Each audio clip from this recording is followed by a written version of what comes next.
Olá, este é o canal Teologia Missional. Seja muito bem-vindo a estar com a gente. Inscreva-se em nosso canal para que você fique atualizado sobre as novidades. Hoje nós vamos falar sobre Jesus e o valor do ser humano. Conta uma historinha que certo professor uma vez perguntou aos seus estudantes, aos seus alunos, o que se extrai de mais valioso de uma mina. Bom, vários minerais foram citados como resposta. Um falava uma coisa, outro falava outra coisa. Até que finalmente o professor resolveu interferir e corrigir a turma. Disse o professor: o que de mais importante se extrai de uma mina é o mineiro. Bom, essa ideia de que o ser humano tem valor, de onde ela vem? Qual seria a base desta compreensão de que o ser humano é valioso, de que ele é o bem maior? Fique conosco, é sobre isso que nós falaremos no vídeo de hoje.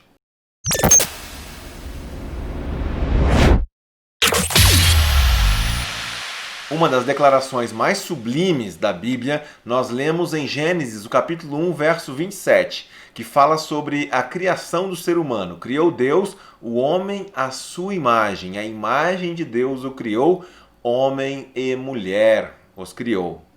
Quanto mais distante uma cultura estiver da fé cristã, mais distante também estará de valorizar a vida humana. Existem linhas filosóficas que concebem o ser humano como se ele fosse um outro animal qualquer. Não existe Deus, não existe alma, portanto, o ser humano seria apenas como qualquer outro animal quimicamente formado. Assim, ao longo da história, pensadores como Agostinho de Hipona, Cotio Salutati, Lorenzo Valla, Pico della Mirandola foram defensores da dignidade humana. Interessante notar que todos estes nomes que eu acabei de citar viveram antes da reforma do século XVI. Alguns deles influenciaram fortemente a Renascença, que é um movimento que começa ali por volta do século XIV. Em 1487, Pico della Mirandola, ele produziu uma obra que ficou conhecida como Discurso sobre a Dignidade Humana. E isso numa época em que a astrologia pagã era muito forte, influenciava fortemente as pessoas.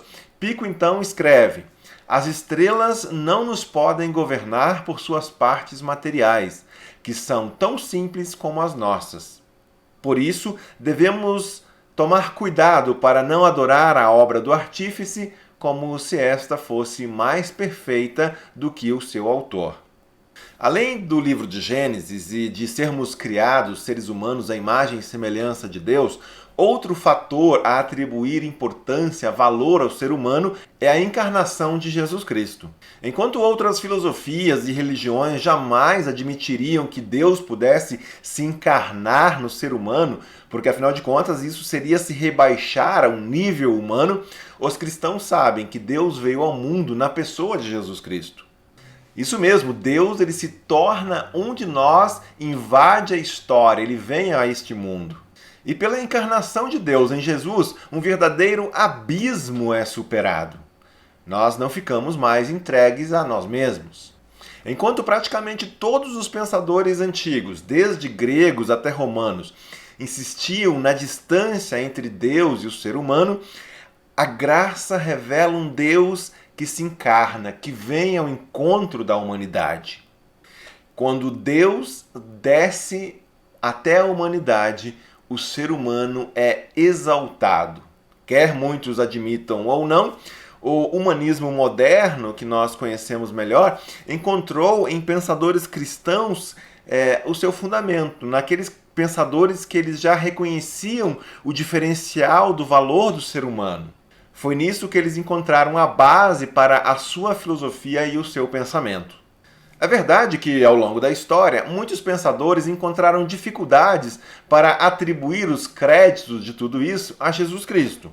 Mas muitas vezes isso acontece, ou geralmente isso acontece, porque acabam olhando para os fracassos da igreja e a partir daí concluem que Deus não existe, ou se ele existe, ele não pode ser bom. E assim eles preferiram substituir a Deus e a fé por seus próprios mitos. Estes mitos, no entanto, muito diferente daquilo que Deus faz conosco, apenas desumanizam ainda mais. Eu gostaria de apresentar aqui alguns exemplos para que nós víssemos a maneira como os cristãos trataram diferentes grupos de pessoas ao longo da história. Vamos começar pelas crianças.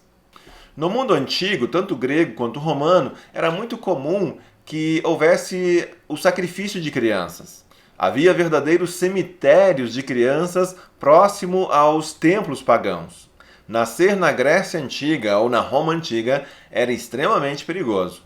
As chances da criança ser abortada, dada em sacrifício ou simplesmente abandonada eram muito grandes. Se o bebê nascesse com alguma deficiência, se fosse uma menina ou se a família onde ela nascesse fosse uma família muito pobre, as chances deste bebezinho ser simplesmente abandonado eram enormes.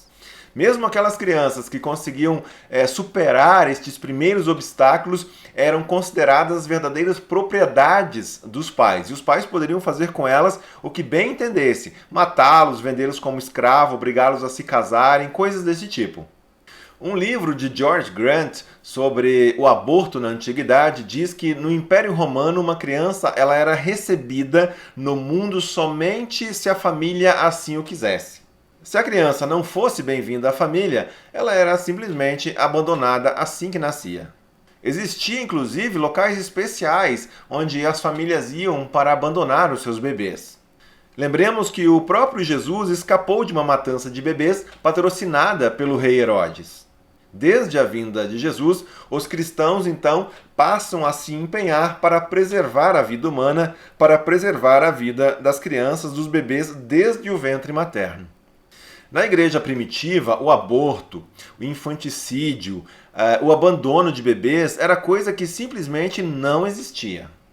Muitos cristãos passaram a recolher crianças abandonadas para cuidar delas.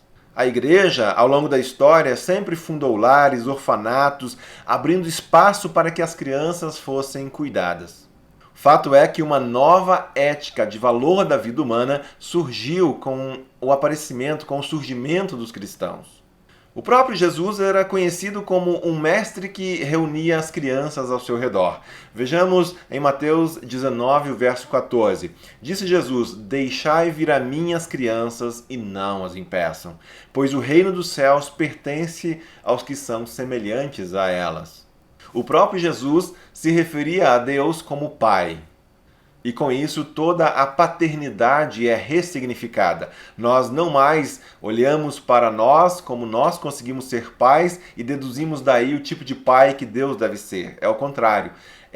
Quando nós olhamos para Deus, nós o vemos como um pai de amor, então nós devemos buscar nos mirar nele para aprendermos a sermos pais melhores. Então, quando nós falamos de um Deus Pai, não é a projeção de como nós somos pais que nós devemos ver em Deus, mas sim buscar em Deus um modelo de paternidade para nós. Nos primeiros séculos, por influência dos cristãos, leis foram criadas em favor da vida humana e colocadas em prática. Essa legislação compreendia direitos importantes para as crianças, também para os escravos, prisioneiros, pessoas mutiladas, para as mulheres. Logo, abandonar crianças tornou-se algo ilegal. Uma carta datada mais ou menos do ano 120 da era cristã, conhecida como a Carta a Diogneto, declara que os cristãos eles se casavam, eles criavam seus filhos, mas não destruíam a sua prole.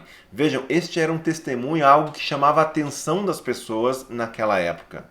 Um período em que os cristãos chamavam a atenção como um povo, como um novo movimento que surgia, que estava irrompendo na história e que apresentava valores diferentes. Entre estes valores, o reconhecimento da vida humana. Mais tarde, os cristãos eles assumiram o seu compromisso com a adoção como uma alternativa ao aborto. Talvez hoje o mundo desse mais crédito à crítica cristã contra o aborto se esses críticos também estivessem tão empenhados no cuidado com as crianças, com os órfãos, com a adoção, o apadrinhamento, cuidado com as crianças em geral.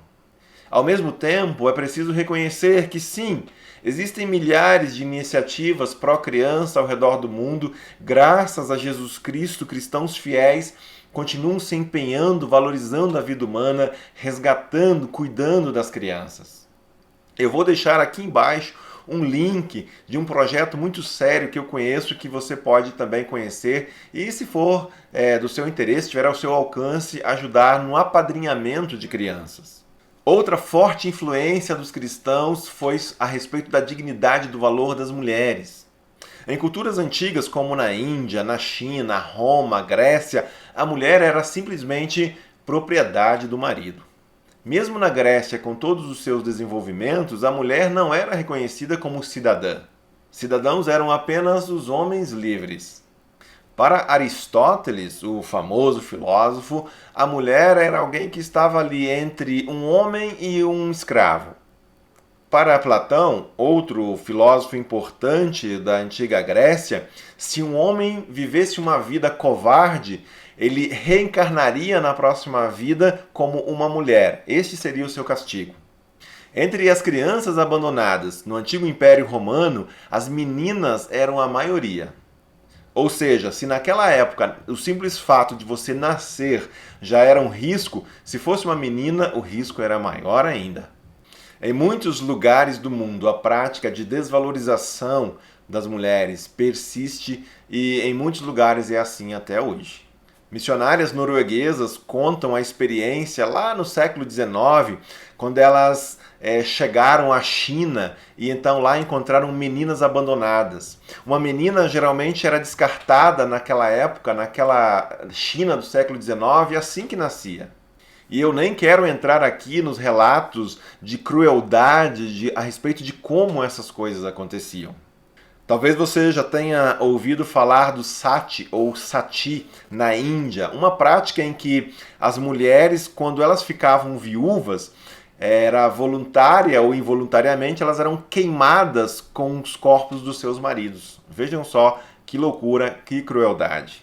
Se você não sabe o que significa sati ou esse sati, significa mulher boa. Ou seja, a verdadeira e boa mulher é aquela que acompanha o marido até a morte.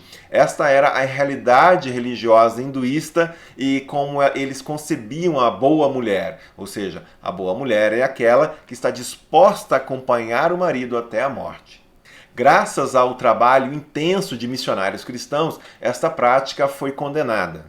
Uma outra área fortemente afetada ao longo da história graças ao cristianismo foi a escravidão.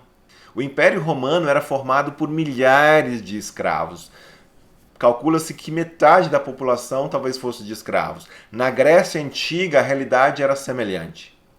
Em tempos mais recentes, a escravidão moderna contou com a luta muito forte de abolicionistas cristãos. Nós conhecemos, já ouvimos falar do britânico William Wilberforce, que batalhou décadas pela causa da libertação, da abolição da escravatura. Eu vou deixar também aqui embaixo o link de um filme que conta a história de Wilberforce, e você pode conferir depois se tiver interesse. Quando, em 1833, a Inglaterra libertou mais de 700 mil escravos, Wilberforce já estava no seu leito de morte, ele havia passado décadas lutando com isso. Sua luta, porém, valeu a pena e influenciou todo o Ocidente. 2/3 da sociedade abolicionista americana era formada por ministros evangélicos. Os Quakers, um grupo protestante nos Estados Unidos, foram muito atuantes e presentes na ferrovia subterrânea, um movimento que articulava, que auxiliava escravos fugitivos a encontrarem a sua liberdade no norte dos Estados Unidos e no Canadá. Poderíamos falar ainda das antigas arenas e dos gladiadores. As arenas antigas, onde gladiadores lutavam até a morte contra os seus oponentes, muitas vezes contra animais ferozes, é outra dessas práticas que desvalorizava a vida. Muitos cristãos perseguidos na antiguidade foram jogados nessas arenas para serem devorados por animais selvagens, enquanto uma multidão assistia e aplaudia. Graças à influência cristã, este espetáculo com gladiadores também foi abolido. De modo semelhante, o cristianismo combateu também o canibalismo e o suicídio. Embora hoje se fale muito de qualidade de vida, diante de Deus, a vida humana é simplesmente sagrada, é inviolável, é de grande valor. Sim, santidade de vida é algo que só faz sentido para quem acredita que foi criado à imagem e semelhança de Deus. Se a vida humana não passa de um punhado de moléculas perdido no universo, então não importa mesmo o que nós vamos fazer com ela. Lembrar tudo isso deve manter-nos alertas, pois cada geração precisa novamente ser evangelizada e apresentada aos valores do Evangelho. Um retorno ao paganismo e ao barbarismo demonstram a desvalorização da vida humana, a falta de critérios éticos e morais. Nós, seres humanos, não podemos ser comprados ou vendidos a qualquer preço. Não somos descartáveis. Jesus comprou-nos por alto preço, mais do que ouro e prata. Foi pelo seu sangue derramado na cruz. Será que nós estaríamos aqui hoje não fosse Jesus invadir a história para nos resgatar? Você tem valor. Deus se encarnou em Jesus Cristo, foi crucificado, morreu, ressuscitou. Tudo isso para que pudéssemos perceber o seu grande amor e também o grande valor que ele concedeu a cada um de nós. Valorize se Deus ama você. Que ele te abençoe e que sejamos todos nós uma bênção aonde ele nos tem colocado.